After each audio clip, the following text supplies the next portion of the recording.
We're here today because we have identified the first presumptive positive case of coronavirus in Michigan. We're taking every step that we can to mitigate the virus spread and keep Michiganders safe.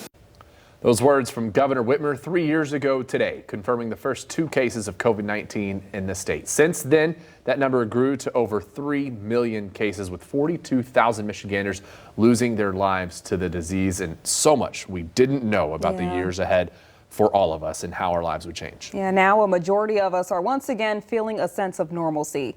Fox 17's Matt Whitco spoke with the medical expert tonight about the changes he's witnessed over the years. Matt? It wasn't long ago we were all staying at least 6 feet away from one another, then dealing with a wave after wave of COVID-19 case surges. Patients packing into hospitals, creating issues all around West Michigan. COVID was such a huge unknown when it first hit. That unknown putting many on edge, spraying disinfectant on every surface. We didn't know a lot about it, and so there was a lot of fear. There was a lot of questions in the minds of those of us in medicine.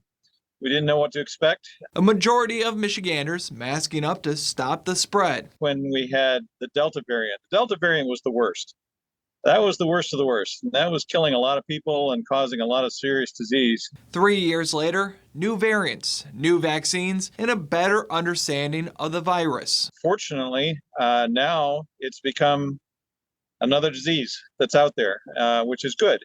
Now, it's still a serious disease in some cases, but in most cases right now, with the current variants, at least in the United States, it's not as serious, and we're able to deal with it. Region 6 Medical Director Jerry Evans oversees and coordinates with a coalition of hospitals and EMS agencies in our 13 counties. Evans says, looking back, he would tell himself to be ready for change. I would say just know that whatever is coming, it's going to be constantly changing, but with COVID, we can get through it, and it'll constantly be new variants. Now in 2023, a sense of getting back to what it was like before the pandemic. However, there are some hints of what it was like, as others are still taking precautions. It's true that people can walk around without masks, and I fully support that.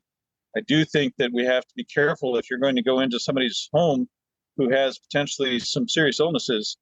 Just be aware of yourself, and if you're sick, don't go there. Don't expose those people. COVID-19 is still a presence here in Michigan. Some family members of mine were at a party last weekend. Since then, a few of them have tested positive for COVID-19. In studio, I'm Matt Whitco, Fox 17 News.